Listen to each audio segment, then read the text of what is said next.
BTech విద్యార్థులకు high court ఒక shock అయితే ఇచ్చింది. బీటెక్ విద్యార్థులు సెమిస్టర్ పరీక్షలు రాయాలంటే వారికి కనీస హాజరు ఉండి తీరాల్సిందే అనేది హైకోర్టు ధర్మాసనం స్పష్టం చేసిందట.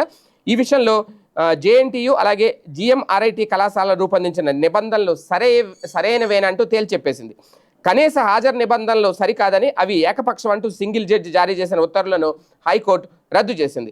అనారోగ్యం కారణంగా కనీస హాజరు లేకపోయినా విద్యార్థి కౌశిక్ అనే వ్యక్తిని పరీక్షలను అనుమతిస్తూ సింగిల్ జడ్జి ఉత్తర్వులు ఇచ్చారని, దీంతో అతడు తదుపరి సెమిస్టర్ పరీక్షలు రాశారు అనేది ధర్మాసనం గుర్తు చేసింది.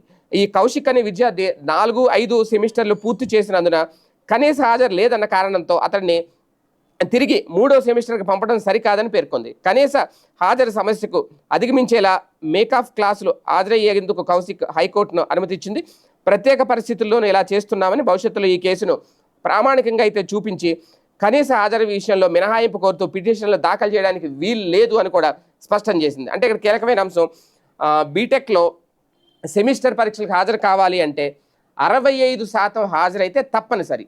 ఇక్కడ ఈ కౌశిక్ అనే విద్యార్థి ఎవరైతే ఉన్నారో శ్రీకాకుళంకి సంబంధించి, ఇతను అనారోగ్యంతో తరగతులకు హాజరు కాలేదు కాబట్టి ఇతనికి ఏం చేశారు, ఇప్పుడు మళ్ళీ ప్రత్యేక తరగతులు నిర్వహించాలని చెబుతూ ఇతని వరకు ఎగ్జామ్షన్ ఇచ్చారు. కానీ భవిష్యత్తులో దీన్ని బెంచ్ మార్క్గా చూపించి ఈ కేసుని ప్రామాణికంగా చూపించి అందరికీ హాజరులో మినహాయింపు ఇవ్వడం అయితే సాధ్యం కాదు అనేది హైకోర్టు తేల్చెప్పింది. సెమిస్టర్ పరీక్షలు రాయాలి అంటే 65% హాజరు తప్పనిసరి అని కూడా తేల్చేసింది కోర్టు.